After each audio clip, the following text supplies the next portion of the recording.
Hello everyone, welcome back to my channel. I hope you all are doing well. So this is the day 4 of the free CSIR as well as SET crash course by bio.com. So in this day 4, I will provide some plant physiology MCQ. Plant physiology is a very important part in CSIR. So many questions you can find it in the B section as well as C section. और C section के जो questions होते हैं वो comparatively थोड़े से concept ज़्यादा लगते हैं. अगर आप बेसिक बॉटनी से हैं तो आप इजीली सॉल्व कर पाएंगे, लेकिन अगर आप जूलॉजी कैंडिडेट हैं तो you might prepare animal physiology instead of plant physiology. पर योर स्पेशलाइजेशन इन मास्टर्स, अगर आपका बॉटनी है तो आप प्लांट फिजियोलॉजी चूज़ कीजिए, and if you are from zoology you can opt animal physiology. Plant physiology पढ़ने का सबसे बेस्ट वे है, क्योंकि प्लांट फिजियोलॉजी का सिलेबस बहुत वास्ट है, बहुत लेंदी है, तो आप क्या कर सकते हैं, आप PYQ से ही पूरा प्लांट फिजियोलॉजी प्रिपेयर कर सकते हैं. क्योंकि प्लांट फिजियोलॉजी में बहुत ही डाइवर्स तरीके से क्वेश्चंस आते हैं. आप B सेक्शन के ही क्वेश्चंस उठा लीजिए 5 साल के, एंड C सेक्शन के, आपको बहुत सारा वेरिएशन देखने को मिलेगा.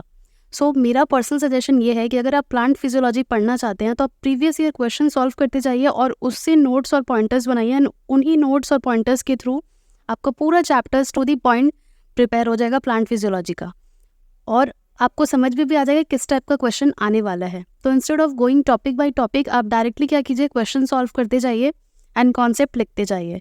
सो अगर आपको मेरा ये एफर्ट अच्छा लग रहा है, hit the like button and subscribe my channel for more such video, and do watch the video till the end to gain insights of plant physiology. So the very first question of today's video is, which of the following does not affect the rate of diffusion? So diffusion के ऊपर ये MCQ है. So diffusion is basically a passive process in which the movement of molecules from higher concentration to lower concentration takes place. So you have to tell that which of the following factor will not affect the rate of diffusion. कौन सा factor diffusion rate को किसी भी तरह से influence नहीं करेगा? Temperature, pressure, ATP available, concentration gradient. So अभी मैंने जस्ट बताया कि diffusion is a passive process, so it does not require any kind of energy in the form of ATP. So correct answer इसका क्या हो जाएगा? ATP available, because ATP will not affect the rate of diffusion because it is a passive process and therefore it does not require any energy. Question number 2, which is also related to diffusion. So diffusion is fastest in which of the following molecule? Carbohydrate, proteins, lipids, vitamins. So diffusion जो rate है वो it depends on hydrophobicity mainly. So जो भी molecule बहुत ज़्यादा hydrophobic होगा तो diffusion rate उनमें बहुत ज़्यादा enhance हो जाएगा. So the correct answer is lipids, because diffusion is faster in substances with having hydrophobic properties. Therefore lipids are rich in hydrophobic molecules, so therefore diffusion rate will be higher in lipids. Question 3, which kind of facilitated diffusion is depicted in the picture below? So it is very much clear from the diagram itself only that कि जो solute molecule है वो एक दूसरे direction में जा रहा है एंड एक उसके ऑपोजिट डायरेक्शन में जा रहा है. So it is antipode, because in antipode one goes in the other direction and the second one goes in the opposite direction of the one. So अगर क्वेश्चन एंटीपोड पे आता है तो सिम्पोड पे भी आ सकता है एंड यूनिपोड पे भी. तो सिम्पोड में क्या होता है, सेम ही डायरेक्शन में मॉलिक्यूल्स का ट्रांसपोर्ट होता है. यहाँ पे डायग्राम में ही देखने को मिल रहा है एरो किस डायरेक्शन में, सेम डायरेक्शन में है. और यहाँ पे क्या होता है, यहाँ पे 2 मॉलिक्यूल्स का ट्रांसफ़र होता है एक ही साथ. और यहाँ पे क्या हो रहा है, यहाँ पे सिंगल मॉलिक्यूल का ट्रांसफ़र होता है यूनिपोड में. And uniport transport 1 solute at a time.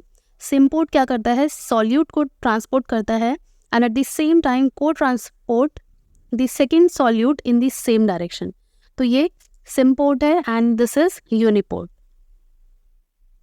Now a recent question. This is the question number 3, which is asked in the February 2022 only. So question is in the matching format, which is some genes are mentioned in the column X which are involved in photosystem 1 and photosystem 1 which is mentioned in column Y. यानी आपको बताना है कि जो jeans है वो jeans photosystem 1 में involve है या फिर फोटोसिस्टम 2 में, और यहाँ पे ऑप्शंस दिए हैं. सो ये जो PSB-A है, it encodes for the protein D1 of photosystem 2. यानी A जो है वो मैच होगा फर्स्ट के साथ कॉलम Y के. तो A का फर्स्ट किसमें है? A का फर्स्ट में है और थर्ड में है, यानी ये सेकेंड, ये कैंसिल आउट हो जाता है एंड ये भी एलिमिनेट हो जाता है. नेक्स्ट आता है PSA-A. सो PSA-A जो है वो PSA प्रोटीन एनकोड करता है फोटोसिस्टम 1 के लिए, यानी B का सेकेंड. तो B का सेकेंड किस में है? ये दोनों में ही है. सो ये जो LHCb जीन है, it is a gene family in green plants basically that encodes several light harvesting chlorophyll AB binding proteins that function is to collect and transfer light energy to the reaction center. अब बच जाता है ये LHCA first. तो LHCA first जो है वो light harvesting chlorophyll molecule बनाता है किसके लिए? For PS1. यानी D का मैचिंग किसके साथ होगा? 2 के साथ, यानी ये वाला. तो हमारा फर्स्ट ऑप्शन करेक्ट हो गया. सो इस क्वेश्चन का करेक्ट आंसर क्या होगा? ऑप्शन 1. यहाँ पे मैंने डिटेल में मेंशन भी कर दिया that PSB-A encodes D1 protein of photosystem 2. PSA-A encodes PSA-A protein of photosystem first. LHCb encodes LHC2 of PS2.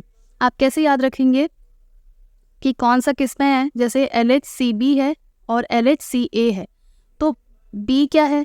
A के बाद आता है, यानी कि सेकंड आता है. तो B जब रहेगा तो वो फोटोसिस्टम 2 के लिए रहेगा. A क्या होता है? A अल्फ़ाबेटिकली फर्स्ट पोजीशन होता है A का, तो इसलिए LHCA जो होगा वो PS1. तो ये इस तरह से आप याद रख सकते हैं थोड़ा सा ट्रिक लगा के कि A है तो A1 फर्स्ट पोजीशन होता है इसलिए वो PS1 में इन्वॉल्व है, और B है तो B सेकंड पोजीशन में आता है तो वो PS2 में इन्वॉल्व है. सो ये वाला पॉइंट्स आप अपने नोट्स में इंक्लूड कर सकते हैं. LHCb encodes LHC for PS2 and LHC1 encodes light harvesting complex for PS1. So now let's solve the another question which is the important one. आपको हमेशा इस टाइप के ऑप्शंस दिखते होंगे, यानी फोटोसिस्टम 1, फोटोसिस्टम 2 और जो Z स्कीम है उनके सीक्वेंस पे क्वेश्चंस हमेशा आते हैं. B सेक्शन में भी आ सकता है या फिर C सेक्शन में भी आ सकता है.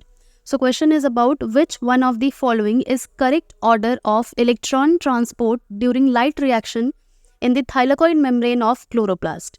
So मैं कुछ basic differences बता देती हूँ photosystem 1 and photosystem 2 का. So जो सबसे पहला basic difference है photosystem 1 and photosystem 1 में, वो उनका location है. यानी कि ये जो photosystem 1 है और photosystem 2 है, they are both separated, यानी spatially separated होते हैं ये.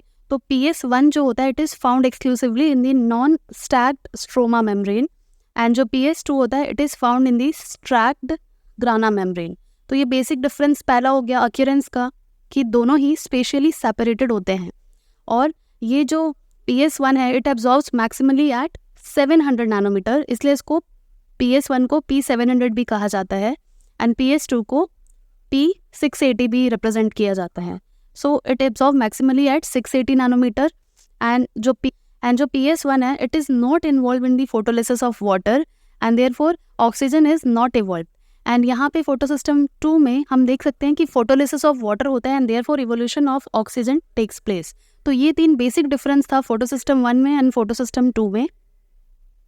So you have to tell the sequence of electron transport during a light reaction in the thylakoid membrane of chloroplast. अब आंसर देने से पहले एक बार डिटेल में Z स्कीम समझाती हूँ मैं बहुत ही इजी मैनर में कि Z स्कीम क्या है और उस पर क्या क्या एक्टिविटीज़ होती हैं. सो जो Z स्कीम होता है it describes the oxidation reduction changes during the light reaction of photosynthesis. तो इसमें देखते हैं कि क्या क्या इवेंट्स होते हैं.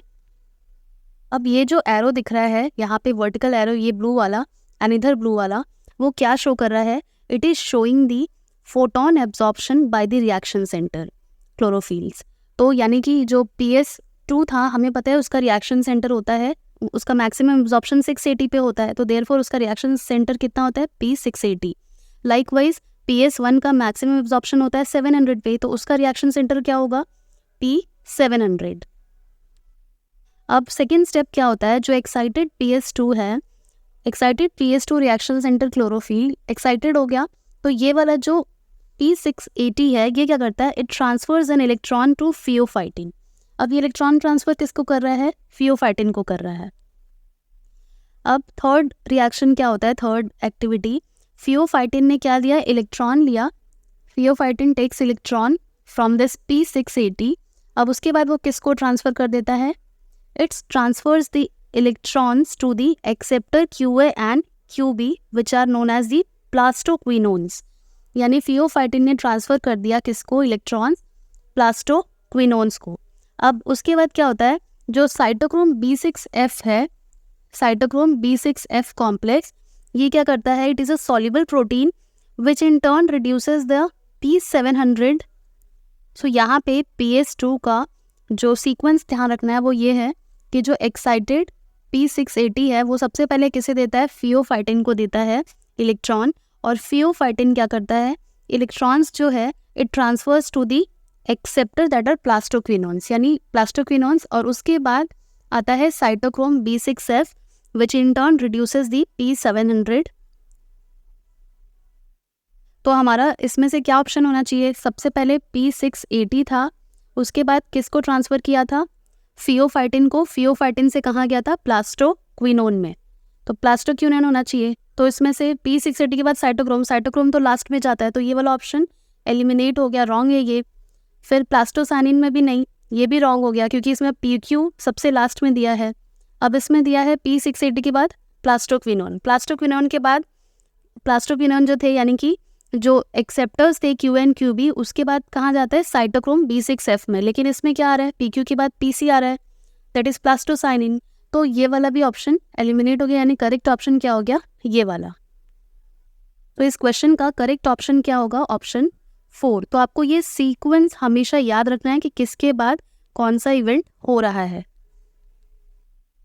अब नेक्स्ट एन इम्पॉर्टेंट क्वेश्चन, ये भी लेटेस्ट क्वेश्चन है CSIR का, Z स्कीम पूछा गया है एंड इसमें भी आपको रिएक्शंस दिए गए हैं फोटोसिस्टम 1 एंड फोटोसिस्टम 2 के। सो आपको कॉम्बिनेशन बताना है कौन सा सही है। तो सबसे पहले अभी हमने जो देखा था कि P680 क्या कर रहा था, सबसे पहले फियोफाइटिन को दे रहा था एंड फियोफाइटिन के बाद कौन आ रहे थे, प्लास्टोक्विनोन्स आ रहे थे।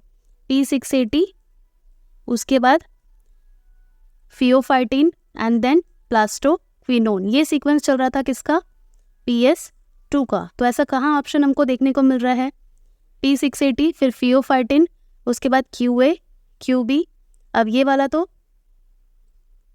रॉन्ग है क्योंकि प्लास्टोक्विनोन के बाद आना चाहिए साइटोक्रोम B6F, तो ये रॉन्ग हो गया। अब A रॉन्ग है तो कौन कौन सा एलिमिनेट हो जाएगा, ये वाला एलिमिनेट हो जाएगा एंड ये वाला एलिमिनेट हो जाएगा। इसमें क्या गड़बड़ है, इसमें गड़बड़ है कि P680 के बाद फियोफाइटिन फिर प्लास्टोक्विनोन, प्लास्टोक्विनोन के बाद साइटोक्रोम B6F कॉम्प्लेक्स आना चाहिए एंड उसके बाद PC आना चाहिए, दैट इज प्लास्टोसाइनिन। तो ये वाला एलिमिनेट हो गया। अब ये जो P700 है, P700 के बाद क्या आना चाहिए, P700 का भी एक बार डिस्क्रिप्शन देख लेते हैं, यानी फोटोसिस्टम 1 का।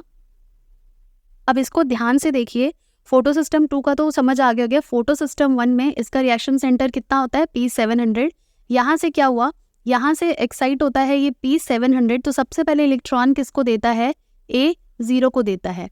A0 जो है वो क्या करता है, इलेक्ट्रॉन एक्सेप्ट करता है P700 से, एक्साइटेड P700 से। उसके बाद क्या करता है, नेक्स्ट एक्सेप्टर कौन सा होता है, A1। Next acceptor is A1 and A1 के बाद क्या होता है, A1 के बाद होता है series of membrane bound iron sulphur proteins. यानी A1 जो है वो क्या है, एक क्विनोन है। क्विनोन के बाद ये जो FeSX है, FeSA, FeSB, ये सब क्या है, ये सब है आयरन सल्फर प्रोटीन्स। तो सीक्वेंस क्या हो गया, ये फोटोसिस्टम 1 का सीक्वेंस हो गया कि एक्साइटेड P700 सबसे पहले इलेक्ट्रॉन किसको देता है, A0 को देता है एंड A0 के बाद नेक्स्ट एक्सेप्टर होता है A1। A1 is a quinone and quinone के बाद बारी आती है membrane bound iron sulphur protein which transfers electron to soluble ferredoxin. ये FeS प्रोटीन क्या होता है, इलेक्ट्रॉन ट्रांसफर होते होते किसके पास आता है, फेरोडॉक्सिन के पास आता है। अब जो सॉल्युबल फ्लेवोप्रोटीन फेरोडॉक्सिन है, यानी फेरोडॉक्सिन NADP रेडक्टेज FNR, ये क्या करता है, it reduces NADP plus to NADPH which is used in the Calvin cycle to reduce the carbon dioxide. तो ये पूरा प्रोसेस होता है फोटोसिस्टम 1 में. आई एम अगेन रिपीटिंग, ये जो एक्साइटेड P700 है यानी ये वाला, ये सबसे पहले इलेक्ट्रॉन किसको देगा, A0 को देगा. A0 के बाद कौन आएगा, क्विनोन आएगा, A1 इलेक्ट्रॉन एक्सेप्ट करेगा. उसके बाद membrane bound iron sulphur proteins FeSX, FeSa, FeSb, ये लोग सब एक्सेप्ट करेंगे इलेक्ट्रॉन. उसके बाद किसको दे देंगे, फेरोडॉक्सिन को दे देंगे. अब फेरोडॉक्सिन क्या करेगा, अभी मैंने बताया FNR that is ferredoxin NADP reductase, it will convert NADP plus to NADPH, यानी रिडक्शन होता है. And then this is used in the Calvin cycle to reduce the carbon dioxide. तो ये पूरा प्रोसेस होता है फोटोसिस्टम 1 में. अब जो सेकेंड ऑप्शन है बी वाला P700, 700 के बाद कौन आता है, फाइलोक्विनोन आते हैं, ये ठीक है. उसके बाद FeSa, FeSb, ये रॉन्ग है क्योंकि सबसे पहले कौन आता है, सबसे पहले आता है FeSX, उसके बाद आता है FeSa, FeSb. तो हमारा ये वाला भी रॉन्ग हो गया, ये ऑप्शन भी, क्योंकि सीक्वेंस गलत दिया है इसमें. तो बी एलिमिनेट हो गया, मतलब ये सी भी एलिमिनेट हो गया, मतलब थर्ड ऑप्शन भी एलिमिनेट हो गया. आंसर क्या निकल के आया हमारा, C and D. यानी कौन सा ऑप्शन करेक्ट है हमारा, P680. 680 के बाद हमने पढ़ा था फियोफाइटिन, फियोफाइटिन के बाद किसको आता है, क्विनोन का आता है, दैट इज QAQB. उसके बाद साइटोक्रोम B6F, फिर प्लास्टोसाइनिन और P700. तो ये टोटली करेक्ट है. आप चाहें तो इसका सीक्वेंस की नोट बना के अपने नोट्स में इंक्लूड कर सकते हैं ताकि आप उसी को बार बार देखें और वो आपके माइंड में बैठ जाए.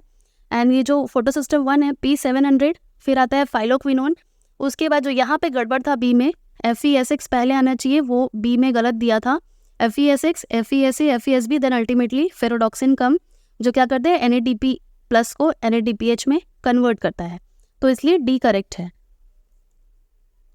अब इस डायग्राम में भी पूरा मैंने एक्सप्लेन किया था, इसीलिए इसका करेक्ट ऑप्शन क्या होगा, option 2 that is C and D, यानी C और D option correct and A and B जो है वो रॉन्ग था. नेक्स्ट क्वेश्चन देखते हैं जो कि हॉर्मोन्स पे हैं, प्लांट हॉर्मोन्स पे. Following are some statements regarding plant growth hormones. So first statement है इस क्वेश्चन का दैट इथाइलिन रेगुलेट्स एब्सिशन. तो ये टोटली करेक्ट ऑप्शन है क्योंकि ethylene is essential regulator of abscission. Abscission मतलब क्या होता है, एब्सिशन इज अ प्रोसेस और a developmental process that controls the detachment of plant organs from the main body of the plant. यानी कोई भी प्लांट ऑर्गन डिटैच होता है मेन पेरेंट प्लांट बॉडी से, तो इसके लिए जो रेगुलेटर होता है that is ethylene. So ethylene is produced by the abscising organ such as senescence, leaves, fruits, floral organs. तो इथाइलिन जो है it can cause abscission by inhibiting the auxin synthesis and transport. तो यहाँ पे बहुत सारे की पॉइंट्स मैंने बता दिए इथाइलिन के बारे में, तो आप इसको इंक्लूड कर सकते हैं. सो ये ऑप्शन करेक्ट है, यानी ए करेक्ट है, मतलब ऐसा ऑप्शन आप चूज कर लीजिए. तो ए तो सेकेंड ऑप्शन में नहीं है, थर्ड ऑप्शन में नहीं है, फोर्थ ऑप्शन में नहीं है, तो आप यहाँ पे इजीली करेक्ट ऑप्शन तक पहुँच गए, ऑप्शन 1 तक. तो how easily you can score 4 marks. थोड़ा सा आपको बस अपना ब्रेन लगाना है और ऑप्शन एलिमिनेशन अगर आप मेथड अप्लाई करेंगे तो आपकी करेक्ट आंसर होने के चांसेस बहुत ज़्यादा इंक्रीज हो जाते हैं, बिकॉज आप सब ऑप्शन पढ़ेंगे. क्योंकि जितने ऑप्शंस उस टाइम एग्जाम के 3 घंटे में अगर आप एग्जाम दे रहे हैं तो बहुत सारी चीज़ें माइंड में चलती है, थोड़ा पैनिक होते हैं, स्ट्रेस होता है, टाइम मैनेजमेंट करना होता है. तो अगर आप सब ऑप्शंस पढ़ने जाएंगे तो जितना आप पढ़ेंगे उतना कन्फ्यूजन का सोर्स आप बढ़ा रहे हैं अपना. इसीलिए अगर ए आपने पढ़ा, ए आपको 100% पता है कि ट्रू है, तो वैसा ऑप्शंस पिक कर लीजिए. उसके बाद C एंड F पढ़ लीजिए. C क्या है, auxin and cytokinin promote cell division, that is true, तो C करेक्ट है. B क्या था, gibberellins do not play any role in flowering, ये तो रॉन्ग है क्योंकि जिब्रेलिन इंड्यूसेस दी फ्लावरिंग, इसीलिए B गलत है. B गलत होता तो ये थर्ड ऑप्शन और फोर्थ ऑप्शन वैसे भी कट जाते. उसके बाद आता है over expression of cytokinin oxidase would promote root growth. So D wrong क्यों है, डी इज रॉन्ग बिकॉज जब ओवर एक्सप्रेशन होगा किसका, साइटोकाइन ऑक्सीडेज का, तो साइटोकाइनिन ऑक्सीडेज जब ज़्यादा एक्सप्रेस होगा तो it will break down the available cytokinin, यानी जो अवेलेबल साइटोकाइनिन है प्लांट के पास वो भी क्या होगा, ब्रेक डाउन हो जाएगा, और देयरफॉर रूट का जो ग्रोथ है वो इनहिबिट होगा, ना कि रूट ग्रोथ जो है वो प्रमोट होगा, इसीलिए डी गलत है। डी गलत है तो ये ऑप्शन वैसे ही कट जाता है। उसके बाद आता है ABA inhibits root growth and promote shoot growth at low water potential. तो ये स्टेटमेंट क्यों गलत है? Because ABA promotes root growth and promote shoot growth at low water potential, यानी कि ये इनहिबिट नहीं करता है, ये प्रमोट करता है, इसलिए ये ऑप्शन भी एलिमिनेट हो गया। ABA promotes leaf senescence and it is independent of ethylene, तो ये सही स्टेटमेंट है, इसलिए इसका करेक्ट ऑप्शन क्या हो गया? Option 1, that is ACF are correct statement, यानी ये जो A है, C है और F है ये करेक्ट है। Now next question which is in the form of matching. बहुत ही इजी क्वेश्चन है एंड इस टाइप के क्वेश्चंस डेफिनेटली आएंगे एग्जाम में आपके, या तो B सेक्शन में या C सेक्शन में। इस टाइप का मैचिंग B सेक्शन में बिल्कुल आ सकता है। इस टाइप का मैचिंग क्वेश्चन जो थोड़ा इजी होता है कंपैरेटिवली, वो किस में आ सकता है? वो B सेक्शन में आ सकता है। Now one more thing I want to discuss कि अब मैचिंग क्वेश्चन भी जो CSIR दे रहा है, it is easy to solve, no doubt, लेकिन अब क्या हो रहा है, 2 ऑप्शन से भी काम नहीं बन रहा है। थर्ड ऑप्शन एटलीस्ट आपको, 3 ऑप्शन अगर आपको पता है तो ही आप करेक्ट स्टेटमेंट बता पाएंगे। तो आप अटेम्प्ट करते वक्त बहुत ध्यान से देखिए, सिर्फ 2 के बेसिस पर पूरे ऑप्शन एलिमिनेट नहीं हो पाते हैं, तो उसको बहुत ध्यान से अप्रोच करना है आपको। जिस ऑप्शन के साथ फेमिलियर हैं उसके थ्रू आंसर निकालने की कोशिश कीजिए, ना कि सिर्फ एक ही ऑप्शन को पकड़ के आप ऑप्शंस एलिमिनेट करते जा रहे हैं। 2 से 3 आपको पता हो तो आप एकदम 100% श्योर है कि match the column format question solve कर सकते हैं। तो इसमें ऑक्सीजन जो है it is involve in the polar transport, तो ए का थर्ड किस में है? फर्स्ट में भी है, थर्ड में भी है, सेकेंड फोर्थ में नहीं है, तो सेकेंड फोर्थ एलिमिनेट हो जाता है हमारा। जिब्रेलिन किस में है? Gibberellin is responsible for the removal of seed dormancy, seed dormancy को ब्रेक करता है, जिब्रेलिन का मेन रोल है ये। तो बी का फोर किस में है? थर्ड में, यानी ये भी एलिमिनेट हो गया। Cytokinin is responsible for delaying the leaf senescence, ageing process को ये डिले करता है। Next is ethylene is for epinastic bending of the leaves, यानी करेक्ट ऑप्शन इस क्वेश्चन का क्या हो जाएगा? ऑप्शन 3, यानी इसमें भी आप इजीली 2 या फिर 4 मार्क्स गेन कर लेते हैं। Now next question, which of the following do not occur during seed development. Seed development के दौरान इनमें से कौन सा एक्टिविटी नहीं होता है? कौन सा प्रोसेस नहीं होता है सीड डेवलपमेंट के दौरान? सो correct answer is option 4, that is synthesis of gibberellic acid. Gibberellic acid जो है वो ड्यूरिंग जर्मिनेशन प्रोड्यूस होता है, not during the development of the seed. तो इसका करेक्ट ऑप्शन होगा 4। एंड जो जिब्रेलिन है उसका मेन फंक्शन क्या होता है? It is involve in the seed germination and not in the seed development. आपको क्वेश्चन को बहुत ध्यान से देखना है कि सीड जर्मिनेशन बोला है कि डेवलपमेंट बोला है, दोनों ही अलग अलग चीज़ें हैं। तो जो जिब्रेलिक एसिड है वो सीड जर्मिनेशन के टाइम पे इन्वॉल्व होता है, ना कि डेवलपमेंट में, और it is also responsible for the stem elongation. इसका जो रिमार्केबल फीचर है जिब्रेलिक एसिड का, जो फिजियोलॉजिकल रोल है, हमें पता है कि इट ब्रेक्स दी ड्वार्फिज्म को ये रोकता है। प्लांट क्या होता है? टॉल होता है due to application of the gibberellic acid. उसके अलावा इट इंड्यूसेस फ्लावरिंग, जो भी हमने थोड़ी देर पहले पढ़ा, and also it is responsible for the fruit development. तो ये सारे मेन फिजियोलॉजिकल रोल्स हैं, तो आप ये की पॉइंट भी इंक्लूड कर लीजिए अपने नोट्स में। Now next question is abscisic acid can be degraded by oxidation and reduction, reduction and conjugation, oxidation and conjugation, and light and reduction. So the correct answer is abscisic acid can be degraded by the oxidation and conjugation reaction. So ये जो abscisic acid है, it can be metabolized through the oxidation reaction, either reduction reaction or the conjugation reaction. यानी abscisic acid जो है वो metabolize हो सकता है through the oxidation और reduction और conjugation. तो जो प्रिंसिपल ऑक्सीडेशन पाथवे है एब्सिसिक एसिड का is through the hydroxylation of the 8th carbon of the abscisic acid, यानी 8th कार्बन में एब्सिसिक एसिड के क्या होता है? हाइड्रोक्सिलेशन होता है। तो क्या बन जाएगा ये बन जाएगा 8 hydroxy abscisic acid which is mediated by cytochrome P450 मोनोऑक्सीजनेज। Now next question, which is about which of the following factor is known to be involved in postponing programmed cell death in cell aileron until endosperm mobilization is complete. यानी कौन सा hormone जो है वो responsible है programme cell death को delay करने के लिए इन एलिरोन layer until the endosperm mobilization is completed. यानी अगर प्रोग्राम सेल डेथ, ये क्या हो रहा है, ये अगर पोस्टपोन हो रहा है इट मीन कि सीड डॉर्मेंसी हो रहा है। थोड़ा सा आप अगर यहाँ पे की पॉइंट भी लगाते तो यानी सेल डेथ डिले हो रहा है, पोस्टपोन हो रहा है, इट मीन्स कि सीड डॉर्मेंसी इंक्रीज होगा, एक्सटेंड होगा। तो सीड डॉर्मेंसी के लिए कौन रिस्पॉन्सिबल होता है? So it is the abscisic acid which is responsible for the seed dormancy और postponement of the program cell death. So plant physiology में एक क्वेश्चन बहुत बार देखने को मिलता है इनहिबिटर सेक्शन से, यानी DCMU। DCMU is for dichlorophenyl dimethyl urea. It is a herbicide and algicide that inhibits the photosynthesis. अब ये फोटोसिंथेसिस को क्या करता है? इनहिबिट करता है। अब फोटोसिंथेसिस को डायरेक्टली बस बोल देने से कि फोटोसिंथेसिस इनहिबिट करता है, आपको पर्टिकुलर पता होना चाहिए कि किस स्टेप को इनहिबिट करता है एंड उसका रीज़न आपको पता होना चाहिए। सो जो DCMU है, DCMU it is the inhibitor of photosystem 2। ये क्या करता है? It blocks the QB plastoquinone binding site of photosystem 2। Therefore जो इलेक्ट्रॉन फ्लो है फोटोसिस्टम 2 टू प्लास्टोक्विनोन वो क्या हो जाता है? डिसअलाउ हो जाता है। यानी कि कहाँ पे काम करता है? जैसे ये QA है, QA ही क्या होता है?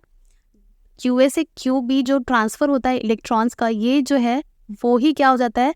ये DCMU इनहिबिट करता है। तो आपको ये बहुत ध्यान से याद रखना है कि DCMU बहुत बार पूछा जाता है। It inhibits photosynthesis by inhibiting the electron flow, यानी QA से QB में इलेक्ट्रॉन जाने नहीं देता है and therefore whole process is inhibited. So I hope आज का वीडियो आपको अच्छा लगा होगा, आपको बहुत कुछ नॉलेज मिला होगा। So thank you so much for watching and subscribe the channel for more such videos.